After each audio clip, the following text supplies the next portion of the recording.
शांतनु, अरे आ गई तुम? आओ ना, अंदर आओ। वो दरवाजा बंद कर देना।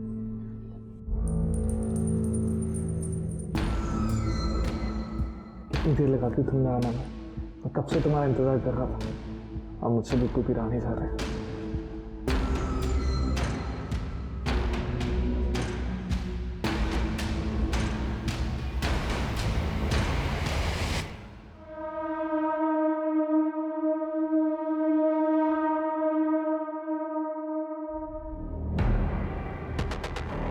क्या हुआ, बहुत खुश लग रही हो? बात ही ऐसी है। ये देखो। लेकिन ये कैसे हो सकता है? क्यों नहीं हो सकता? राधा के साथ कुछ भी हो सकता है। वैसे भी अपने आप को बड़ी हूर की परी समझती है ना वो। उसके साथ जो कुछ भी हुआ बहुत अच्छा हुआ। अरे चुप करो, बस करो। एक काम करो, अभी के अभी तैयार हो जाओ, हम लोग उनके घर पे जा रहे हैं। पता नहीं राजन और राधा पे क्या बीत रही होगी। सर, हमने पूरी कैलाश सोसाइटी, उनके पड़ोसियों और राधा के दोस्तों से भी बात की, लेकिन किसी को नहीं पता था कि राधा प्रेग्नेंट थी। किसी ने राधा का वजन बढ़ते हुए नहीं देखा, कोई प्रेगनेंसी सिम्टम्स नहीं। वो हमेशा सबको नॉर्मल ही दिखती थी। Hello, yes, thank you so much. Rajan का डीएनए सैंपल लेने की परमिशन मिल गई है। सर, इस राजन की कहानी तो बहुत ही इंटरेस्टिंग है। ये जॉब के लिए पूना नहीं जाता है, बल्कि साइन में अपने दोस्त के साथ रहता है, नितिन पाटिल। राजन के फ़ोन रिकॉर्ड और लोकेशन रिकॉर्ड से नितिन का नंबर मिला। और जब मैंने राजन की कंपनी में इंक्वायरी की तो उन्होंने बताया कि राजन को उन्होंने 1 साल पहले ही जॉब से निकाल दिया था। राजन ने घर पे झूठ बोला।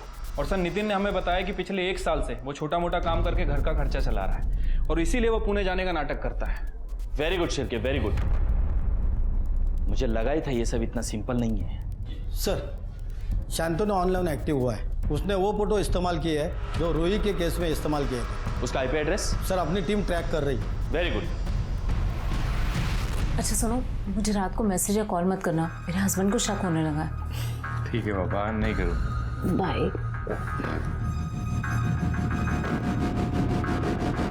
ठीक है, ती फाईल तयार करा, मी बघतो नंतर। सर, हॉस्पिटल से फ़ोन आया था, वो बच्चा he's no more। कोई इतना बेरहम कैसे हो सकता है? एक नवजात बच्चे को मरने के लिए छोड़ दिया। सर, राजन का डीएनए बच्चे के डीएनए से मैच होता है। वो बच्चा राजन और राधा का ही था। अब ये मर्डर केस है। राधा बोरकर, तुमने तुम्हारे बच्चे को लावारिस छोड़ा, जिसकी वजह से उसकी मौत हो गई। क्या बच्चा मर गया? जी हाँ, राजन के डीएनए टेस्ट से ये प्रूव हो चुका है कि ये बच्चा इन दोनों का ही है। राधा, हमारे साथ चलो। तृप्ति, एक मिनट सर, आप लोग हमें बिना बात के फंसा रहे हैं। किसी दूसरे का पाप आप हमारे सर पे डाल रहे हैं। अरे गलती हो गई मेरी बीवी से, जो उस दिन उस बच्चे के बारे में आपको इन्फॉर्म कर दिया। इससे तो बेहतर होता किसी कूड़ेदान में फेंक देती। ए शाण्या, सायन को पूना बताने वाले, शांत रहा जरा। सर, पूरा हफ्ता कहाँ बिताता है? जहां तक मैं जानता हूं ये पूना तो नहीं जाता। क्यों? राजन? अरे राजन काय म्हणतायत ते? हाउ जॉब छूट गई थी मेरी। सायन में मैं अपने दोस्त नितिन के साथ ही रहता था, वहीं छोटा मोटा काम करता था। बहुत टाइम से जॉब ढूंढ रहा हूँ, अभी तक मिली नहीं है। क्या बोलता आप सबको? आई एम सॉरी, आपके परिवार को ये सब इस तरह बताना पड़ा। देखिए, पुलिस अपना काम पूरी ईमानदारी से करती है और डीएनए टेस्ट से ये पता चल चुका है कि बच्चे के बाप तुम ही हो। तुम ही हो। तो अभी ठंडे दिमाग से सोचो कि राधा के साथ तुमने आखिरी बार संबंध कब बनाए? सर, मैंने आपको पहले ही बताया, 1 साल पहले, शायद 8-9 महीने पहले। मतलब 8 महीने? राधा, क्या वो बच्चा हमारा था?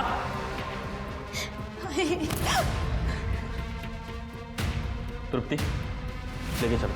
नहीं, आपको कुछ गलत फहमी हुई है साहब। राजन ने कुछ नहीं किया।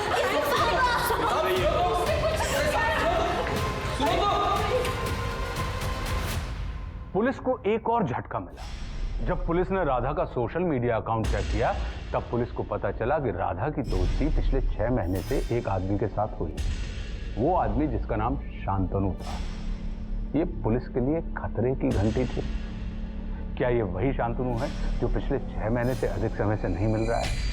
क्या उसने ही राधा के साथ धोखा किया है?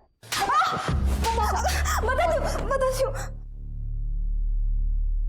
सर मैं और क्या करती?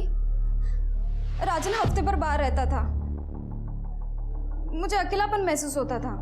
फिर एक दिन मुझे सोशल साइट पे एक लड़के की फ्रेंड रिक्वेस्ट आई तो मैंने एक्सेप्ट कर ली।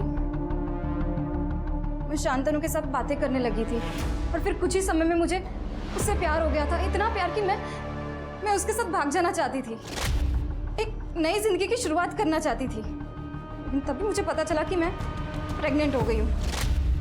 मुझे बच्चा नहीं चाहिए था सर, और मैं किसी को कुछ बता भी नहीं सकती थी, और अबॉर्शन तो मैं करवा भी नहीं सकती थी, क्योंकि अगर मैं जाती तो अथॉरिटीज़ के पास मेरा नाम चला जाता।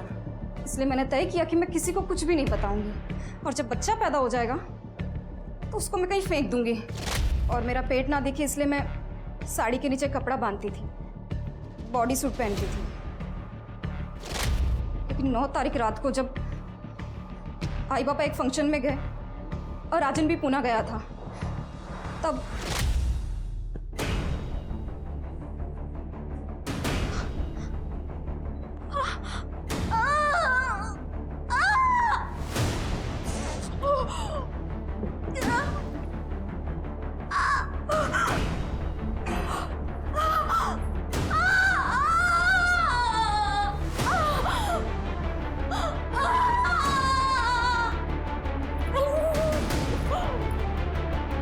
अगले दिन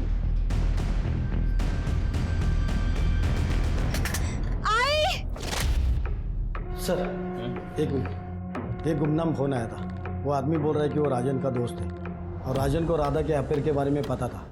इस बात को लेकर दोनों में झगड़ा होता था। तो राजन लगी होनी सर हाँ सर, एक दिन मुझे एक अननोन नंबर से कॉल आया था। उसने कहा मेरी वाइफ किसी मॉल में एक आदमी से मिलने वाली। तुम्हारा दिमाग खराब है राजन। मेरा अफेयर?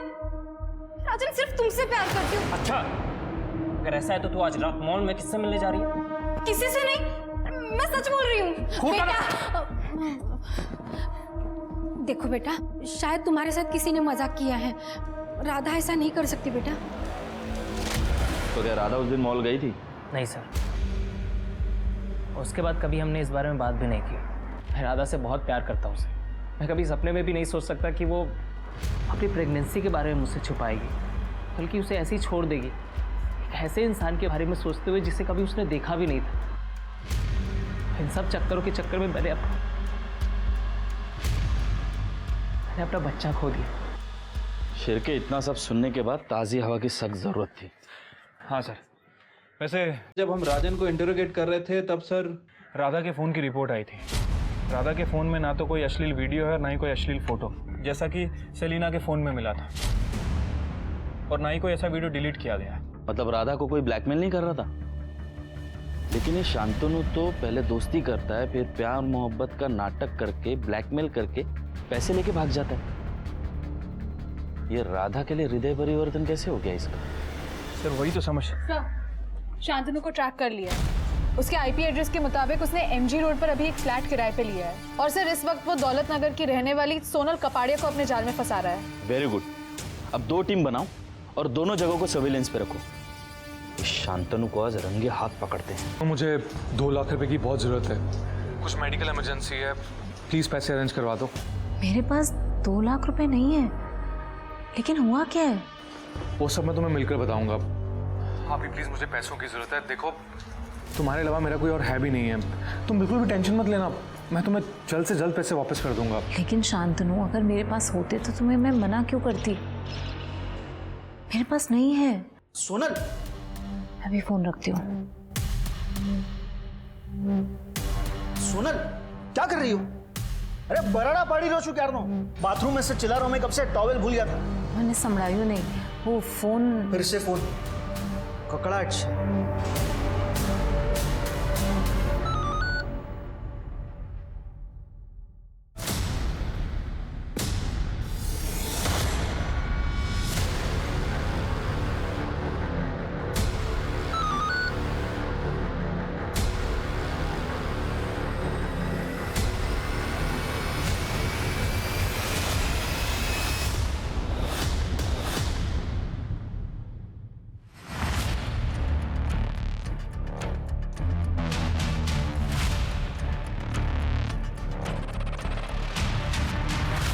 हाँ सर सोनल निकल चुकी है।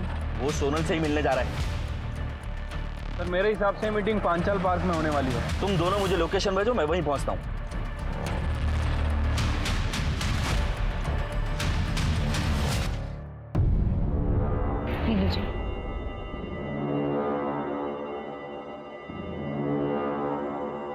तुम ये ठीक नहीं कर रहे हो शांतनु।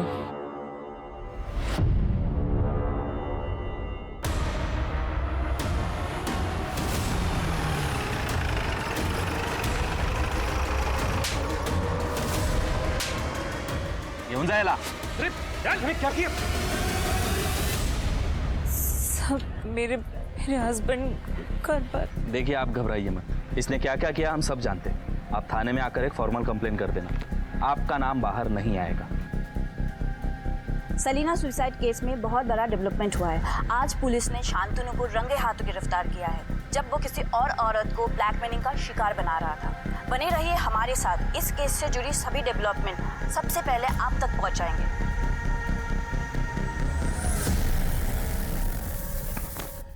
शांतनु दास गुप्ता, बता कितनी?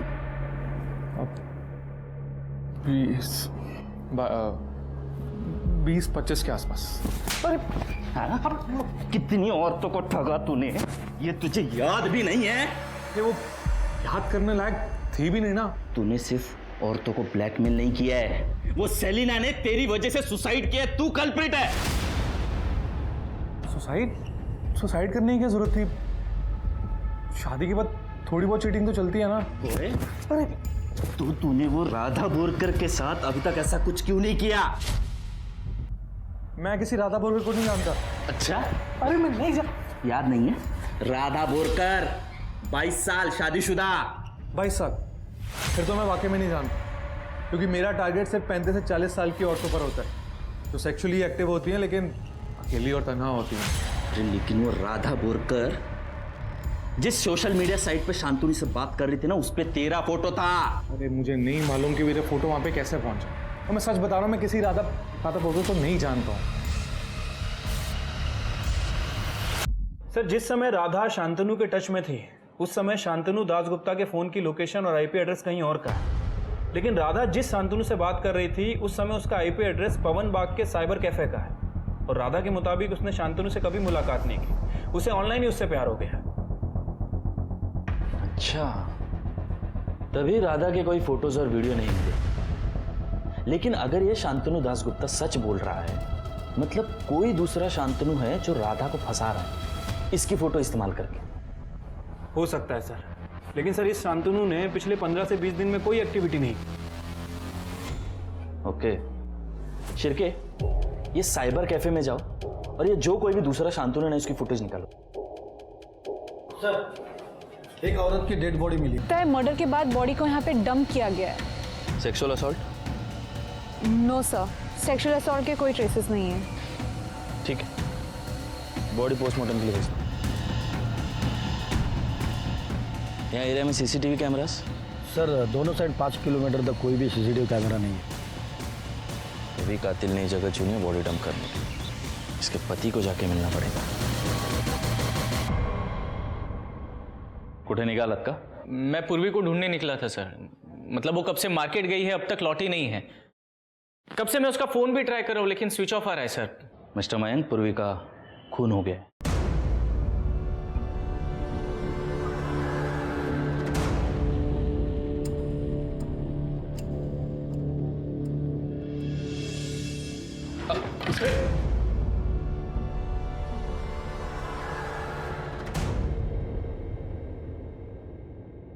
मिस्टर मयंक, सांभाळा स्वतःला।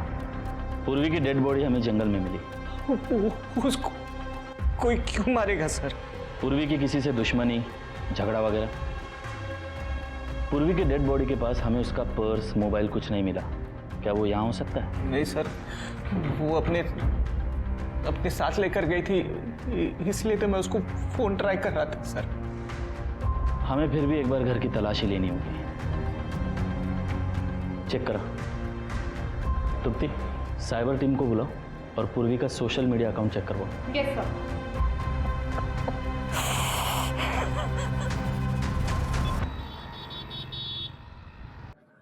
सर, पूर्वी के घर में कुछ भी सस्पिशियस नहीं मिला, लेकिन साइबर टीम ने बताया है कि पूर्वी ने थोड़ी देर पहले राधा वाले शांतनु को फ्रेंड रिक्वेस्ट भेजी है। और शांतनु का आईपी एड्रेस? सर, टीम उस पर काम कर रही है। दूसरा शांतनु कौन है? वो साइबर कैफे के फुटेज का क्या हुआ? सर, उसे चेक कर रहे हैं।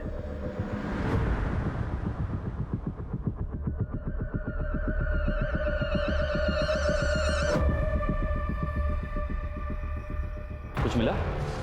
नहीं सर, अभी तक तो नहीं। ये दिखाओ। एक मिनट, ये गोल्फ कैप वाला आदमी ये पहले भी दिखा था ना? ओके। ये जूम करो।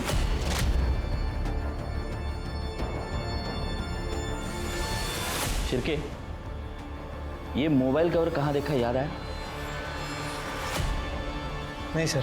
Okay sir, last IP address मिल गया है, जब ये अकाउंट आखिरी बार इस्तेमाल हुआ था अकाउंट डिलीट करने के लिए। टाइम? Sir 3 PM। पूर्वी की डेड बॉडी भी उसी समय मिली थी ना? लोकेशन क्या?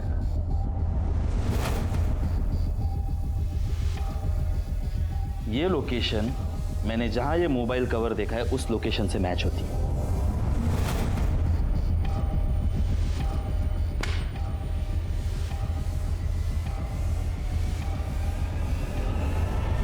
सर, पता चला मेरे पूर्वी को किसने मारा।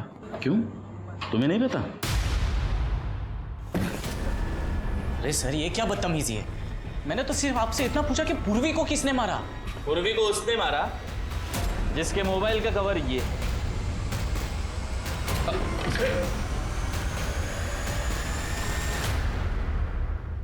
इसका आईपी एड्रेस और तेरे घर का लोकेशन मैच होता है।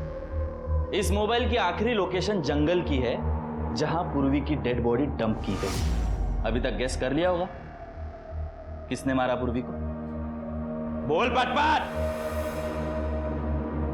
बता दो। सारी मेरी ही गलती है। मैंने तो सिर्फ राधा के साथ मजाक करने का सोचा था। बहुत घमंडी थी वो। हर वक्त मेरी पूर्वी का मजाक उड़ाया करती थी, उसे ताने मारा करती थी। उसने तो मजाक में इतना तक कह डाला था कि हमारी शादी को 5 साल हो गए फिर भी हमारा कोई बच्चा नहीं है। सॉरी भाभी, ये ना बंगलो नंबर 7 वाली अनीता के बच्चे के लिए गिफ्ट था, आपको गलती से आ गया। आपका गिफ्ट तो ये रहा। इसमें ना 101 तरीके हैं बच्चे पैदा करने के लिए। इसीलिए मैं हमेशा से उसे सबक सिखाना चाहता था, लेकिन क्या करूं, कैसे करूं, कुछ समझ में नहीं आ रहा था। और फिर अचानक एक दिन मैंने अखबार में शांतनु के बारे में पढ़ा, जिसमें उसकी फोटो भी छपी थी। बस ये आइडिया मुझे वहीं से मिला। तो इसलिए तुमने शांतनु का फोटो इस्तेमाल करके नकली आईडी बनाई और राधा को फ्रेंड रिक्वेस्ट भेजी? हाँ, लेकिन जब राधा ने भी फ्रेंड रिक्वेस्ट एक्सेप्ट की तो मैं शॉक हो गया था। हम लोग घंटों ऑनलाइन चैट किया करते थे। राधा को फेक आईडी वाले शांतनु से प्यार होने लगा था। बिना मिले बिना जाने वो शांतनु के साथ भाग जाना चाहती थी, और इसी बात का खुलासा मैं राजन के सामने करना चाहता था, जो उसे अंधों की तरह प्यार करता था। और इसीलिए जब राधा ने मॉल में शांतनु से मिलने का प्लान बनाया तो मैंने राजन को कॉल कर दिया। वो कॉल तूने किया था? हाँ। हेलो राजन, आज शाम को तुम्हारी बीवी अपने आशिक के साथ मॉल में मिलने वाली है। अगर उसे रंगे हाथ पकड़ना चाहते हो तो जल्दी अक्षय मॉल पहुंच जाओ। लेकिन राधा वहां आई ही नहीं, और पिछले कुछ हफ्तों से राधा बहुत उतावली हो गई थी। उसे हर हाल में शांतनु के साथ रहना था। इसलिए जब राधा ने मुझे बताया कि वो प्रेग्नेंट है तो मैं शॉक हो गया था, क्योंकि इसके बारे में हमारे फैमिली में से किसी को कुछ नहीं पता था। राधा ने तो यहां तक कह डाला था कि वो बच्चे को अबॉर्ट करेगी और मेरे साथ भाग जाएगी। खोटा बोलो नको। राधा ने बताया था कि उसने मतलब तुझे कुछ नहीं बताया? अहो सर, सांगितलं होतं, बताया था उसने मुझे। मुझे तो यही बात समझ में नहीं आई कि वो प्रेग्नेंट कब हुई, क्योंकि हम तो उससे रेगुलरली मिला करते थे। वो एकदम नॉर्मल दिखती थी।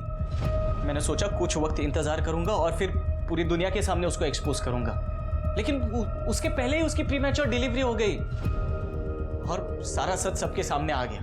राधा को तो पता भी नहीं था कि वो जो फेक आईडी थी शांतनु की, उसके पीछे मैं हूं। मैंने हर सावधानी बरती थी, लेकिन पता आज मयंक सुनो ना। मुझे तिवारी सर का नंबर चाहिए था, इनवाइट करना है उन्हें। मयंक,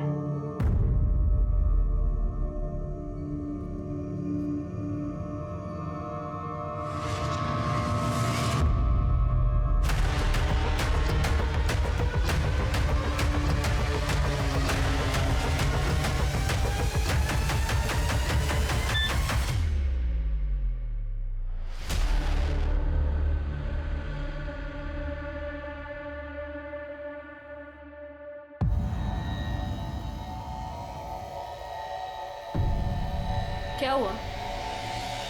मैंने ही भेजी है रिक्वेस्ट। तुम ही शांतनु हो ना? राधा के साथ तुम ही चैट कर रहे थे। अरे नहीं पूर्वी, अफेयर चल रहा है ना तुम्हारा राधा के साथ? अरे नहीं मैंने कैसे नजरअंदाज कर दिया? इसलिए तो तुम हमेशा उसकी तरफदारी करते रहते थे। अरे नहीं, मैं तो बस वो मजाक के तौर पे। मैं पुलिस के पास जा रही हूँ, सब कुछ बता दूंगी उन्हें। अरे पूर्वी देखो, तुम ऐसे कुछ भी नहीं करने वाली। उसे बच्चा अबॉर्ट करने के लिए तुमने कहा था, मतलब वो बच्चा भी तुम्हारा है ना, इसलिए तो उसका डीएनए। मैं बता दूंगी पुलिस को सब कुछ। अरे पूरी सुनो, अरे ऐसी कोई बात नहीं, सुनो, बैठो यहाँ पर, मैं तुमको सब बता। बैठो। जिंदगी बर्बाद कर दी है तुमने मेरी। कुछ बर्बाद नहीं किया है। सुना मुझे। तू क्या था? क्या फायदा हुआ रे ये सब करके? तूने तेरी जिंदगी तो बर्बाद कर ही दी और साथ ही साथ राधा और राजन की भी कर दी। अब पूरी जिंदगी जेल में सड़। सोशल मीडिया का उपयोग करते हुए सतर्क रहें और हर किसी से दोस्ती ना करें। जैसे हम और आप अपने घर में हर किसी को आने नहीं देते, वैसे ही सोशल मीडिया भी हमारा आभासी घर है। किसी अजनबी को अपने ऑनलाइन जीवन में आने ना दें। इससे ना सिर्फ शारीरिक बल्कि मानसिक जीवन को भी खतरा हो सकता है। अब मैं आशुतोष राणा आपसे विदा लेता हूं। हम फिर मिलेंगे एक ऐसी ही कहानी के साथ जो आपको रखेगी सतर्क और जिंदगी को सुरक्षित।